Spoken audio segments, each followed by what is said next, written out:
DRDO।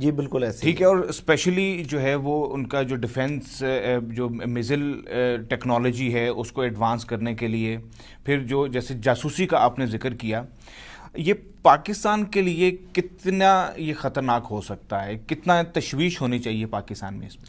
نہیں، یہ یقیناً تشویشناک بات ہے، اور ہمیں اس چیز میں اس کو ہمیں بہت سیریس لینے کی ضرورت ہے، اور ہم یقیناً لے رہے ہیں. پاکستان کا جو اسپیس پروگرام ہے وہ اس کی بھی کامیابیاں جو ہے وہ کافی ہیں، اور ایسا نہیں ہے کہ پاکستان جو ہے اپنے دفاع سے غافل ہے، یا پاکستان جو ہے اس چیز کو، اس اسپیکٹ کو پاکستان نے اگنور کیا ہے. یہ ایسی بات ہرگز نہیں ہے. جہاں تک آپ نے ذکر کیا اسرو کا اور DRDO کا، چونکہ یہ دیکھیں اسرو جو ہے یہ بنا تھا ڈاکٹر وکرم سارا بھائی کے ٹائم میں، وہ اس کے پہلے ڈائریکٹر تھے جو انڈین سائنٹسٹ تھے، اور بعد میں یہ APJ جو عبد الکلام تھے یہ انہوں نے اس کو ٹیک اوور کیا.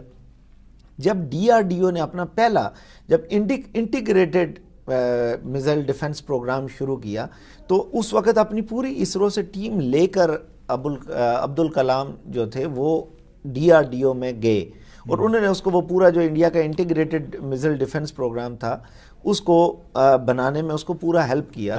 راجہ یہ بتائیے گا کہ انڈیا کا جو اسپیس پروگرام ہے، جیسے کہ آپ نے ذکر کیا کہ وہ کافی اس کے اوپر آپ اسپینڈنگ کر رہے ہیں، اس میں وہ کون کون سی ٹیکنالوجیز استعمال کر رہے ہیں، اور خصوصی طور پہ اس وقت کتنے سیٹلائٹس جو ہیں وہ ان کے خلا میں موجود ہیں؟ الماس صاحب، اس کے لیے یہ تھوڑا سا ٹیکنیکل نوعیت کا سوال ہے، اس کو ہمیں سمجھنا پڑے گا. انڈیا نے جب اپنے اسپیس پروگرام کا آغاز کیا تو انہوں نے اپنی جتنی سیٹلائٹس تھیں وہ LEO جسے ہم کہتے ہیں لو ارتھ آربٹ میں بھیجی. ٹھیک ہے، کیونکہ اس وقت انڈیا کے پاس جو اسپیس لانچ وہیکل تھی، جو بنیادی ضرورت ہے کسی بھی اسپیس پروگرام کو لانچ کرنے کے لیے، وہ جو پہلی انڈیا کی جو اسپیس لانچ وہیکل تھی وہ کوئی اتنی کامیاب نہ ثابت ہو سکے انڈیا کے لیے. انڈیا نے اس کے تھرو 4 سیٹلائٹس لانچ کرنے کی کوشش کی تھی، اس میں 2 میں کامیابی ہوئی اور ایک مکمل ناکام ہوئی اور ایک پارشلی ناکام ہو گئی. تو اس کے بعد جو ہے نا انڈیا نے فرانس کے ساتھ کولیبوریٹ کیا اس میں جو ہے نا اسپیس میں بھیجنے کے لیے اپنی سیٹلائٹس کو. اس ٹائم پہ انڈیا کی جو 32% سیٹلائٹس ہیں وہ ہیں لو ارتھ آربٹ میں، اور جو 68% جو انڈیا کی سیٹلائٹس ہیں وہ ہیں جیو اسٹیشنری آربٹ میں.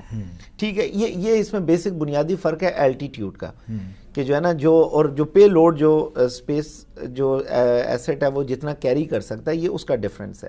کیونکہ جو لو ارتھ آربٹ میں ہوگا تو وہ کم الٹیٹیوڈ تک اور کم پے لوڈ کو کیری کر سکے گا. جیو اسٹیشنری آربٹ تک جو ہے وہ تھوڑا زیادہ الٹیٹیوڈ اور تھوڑا زیادہ پے لوڈ کو کیری کر سکے گا. انڈیا کا ٹارگٹ یہ ہے کہ وہ جیو سنکرونس آربٹ تک اب لانچ کر سکیں، جس طرح باقی جو میجر پاورز ہیں، جس طرح رشیا ہے، امریکہ ہے یا چائنا ہے، وہ جس طرح چونکہ جیو سنکرونس آربٹ کی جو پوری کی پوری وہ ٹریجیکٹری ہے وہ یہ ہے، وہ اسی طرح کے across the axis of the earth, جس طرح ارتھ کا پورا ایکسس گھومتا ہے، اسی طرح انڈیا کا یہ پلان یہ ہے کہ وہ جیو سنکرونس آربٹ تک اپنی لانچ کو وہ پاسبل کر سکیں. جہاں تک آپ نے دوسرا سوال کیا کہ انڈیا کے پاس اس وقت کس کس قسم کے جو اسپیس سیٹلائٹس ہیں، ٹھیک ہے، انڈیا نے ایک تو ایجوکیشن ریلیٹڈ سیٹلائٹ 2002 میں انہوں نے لانچ کیا.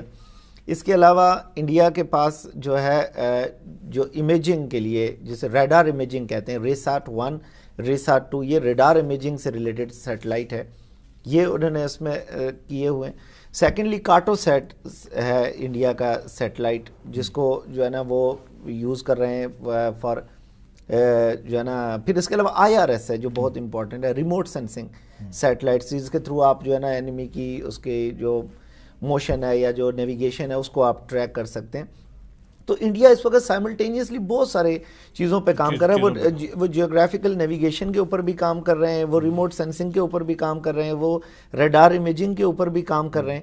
وہ یہ چاہ رہے ہیں کہ وہ بیسیکلی سائملٹینیسلی چائنا اور پاکستان کے اوپر نظر رکھ سکیں، اس کی موومنٹ کو سروائل کر سکیں، اس کو اور پری ایمپٹ کر سکیں. بیسک ڈیزائن یہ ہے اس پورے پروگرام. راجہ صاحب ہم یہ بالکل آپ نے صحیح فرمایا کہ وہ بہت ڈائیورس ان کا جو ہے اسپیس پروگرام ہے. جہاں تک تو اکنامک ویل بینگ کا تعلق ہے وہ تو بہت پازیٹیو میں سمجھتا ہوں کہ وہ پہلو ہے, لیکن جہاں پہ یہ سرویلنس اور دشمن کے اوپر نظر رکھنے کی جو نیت اور اس ارادے کے ساتھ یہ جو ایکٹیویٹیز کی ہیں, یہ ڈیفینیٹلی پھر آپ کے جو ایڈورس ملک ہیں ان کے اندر بھی ایک علام آپ انہیں متوجہ کرتے ہیں. یہاں پہ بھی ڈیفینیٹلی اسی نوعیت کے جو ہے وہ کوئی ایکٹیویٹیز شروع ہوں گی, چائنا کی طرف سے شروع ہوں گی, تو یہ ایک اسپیس ریس عجیب و غریب نہیں شروع ہو جاتی؟ دیکھیے اگر آپ انڈیا کا ریٹرک اس بات کے اوپر سنیں تو انڈیا کا ریٹرک اس بات پہ ہے کہ ہمارا اسپیس پروگرام چائنا کو کاؤنٹر کرنے کے لیے ہے. کیوں؟ اور دوسرا جہاں تک آپ نے کہا کہ چائنا کی طرف سے رسپانس آئے گا, چائنا کا اسپیس پروگرام انڈیا کے اسپیس پروگرام سے بہت آگے ہے اور بہت ایڈوانسڈ ہے. چائنا پہلا کنٹری تھا جس نے اے سیٹ کو 2008 میں کیا, جب انہوں نے اپنی فینجیم 1C سیٹلائٹ کو جو ہے نا یہ کہہ کے کہ آؤٹ ڈیٹڈ ہے, انہوں نے سیٹلائٹ میں ہی اس کو وہ کر دیا تھا.